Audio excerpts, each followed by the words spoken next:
26 ৮০ করতেই 25 নিয়ে পর্যালোচনা শুরু। বাতাস লেগেছে ঢালিউডেও। 25 কালের গর্ভে হারানোর আগ মুহূর্তে চলুন দেখে নেই বছর জুড়ে সাফল্যের চাবিকাঠি ছিল কোন অভিনেতাদের হাতে। প্রত্যেকবারের মতো এবারও ধরাছোঁয়ার বাইরে ছিলেন শাকিব খান। এবছর তার 3টি সিনেমা মুক্তি পায়। এর মধ্যে অন্যতম হচ্ছে বরবাদ। রোজার ঈদে মুক্তিপ্রাপ্ত এই সিনেমা দিয়ে পরপর 3বার ইন্ডাস্ট্রি হিট সিনেমার রেকর্ড নিজের ঝুলিতে রাখেন তিনি।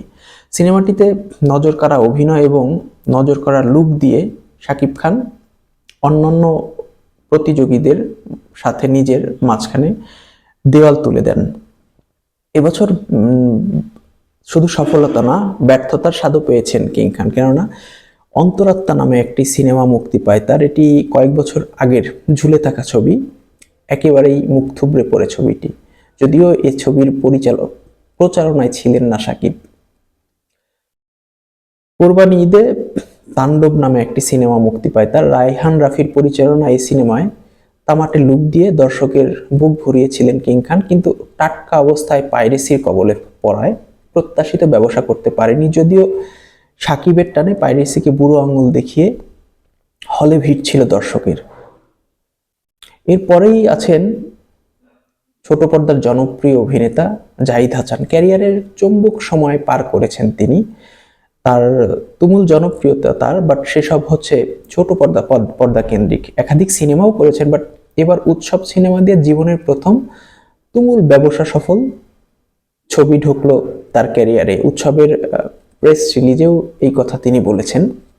সিনেমাটিতে খাইস্টা জাহাঙ্গীর চরিত্রে অতি জীবন্ত অভিনয় করে গল্পটিকে তিনি আরো আকর্ষণীয় করে নিয়েছিলেন। এরপরে আছেন আফরান নিশো। সুরঙ্গের পর 2 বছর আফরান নিশোকে পর্দায় না দেখে ছটফট করছিল তার ভক্তরা। দাগি দিয়ে তা সুদে আসলে পুষিয়ে দেন তিনি। হিরোইজম এবং ক্যারেক্টার আর্টিস্ট একই সঙ্গে 2 সত্তা বহন করে ভক্তদের মন জুড়ান তিনি। পাশাপাশি বছর শেষে নতুন সিনেমায় যুক্ত হওয়ার ঘোষণা দিয়ে আলোচনায় ছিলেন, দর্শকের মগজ থেকে হারিয়ে যাননি। এরপরই বলতে হবে সিয়াম আহমেদের কথা। 2025 সিয়াম আহমেদের জন্য ছিল হারানো জমি পুনরুদ্ধারের।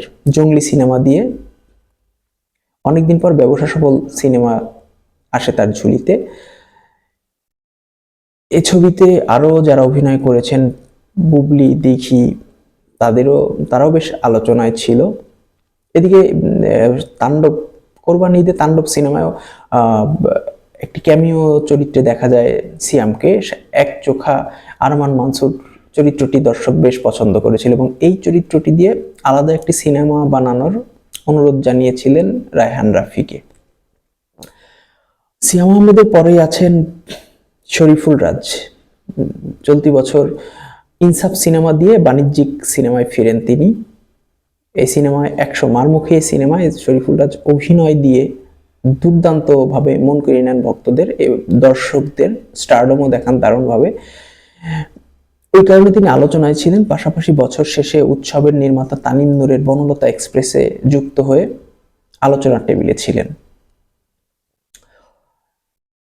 শরীফুল রাজের পরে রাখতে হবে আরিফিন শুভকে। চলতি বছর নীল চক্র সিনেমা দিয়ে ফেরেন তিনি। মিঠু খানের পরিচালিত সাইবার ক্রাইমের উপর নির্মিত এই সিনেমাটিতে শুভ আসেন এসপি হয়ে, যেখানে হিরোইজম ঝেড়ে ফেলে ক্যারেক্টার আর্টিস্ট হিসেবে হাজির হন তিনি। তার অভিনয় প্রশংসিত হয় এবং বছর শেষে নতুন সিনেমায় যুক্ত হয়ে এবং বলিউডের ওয়েব সিরিজ জ্যাজ সিটিতে মুখ দেখিয়ে দর্শকের মনোযোগ কেড়ে নেন তিনি।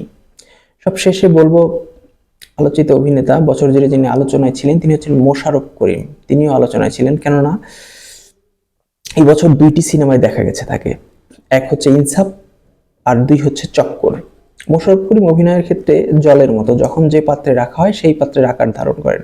চক্কর ও ইনসাফেও নিজের চরিত্রের আকারটি ঠিকঠাক ধারণ করতে পেরেছিলেন। চক্করে কেন্দ্রীয় চরিত্রে দেখা গেছে তাকে, যা সবার মন জয় করেছে, এবং ইনসাফ সিনেমাটিতে স্বল্প দৈর্ঘ্য একটি ক্যারেক্টারে হাজির হয়েও দুর্দান্ত অভিনয় করেছেন।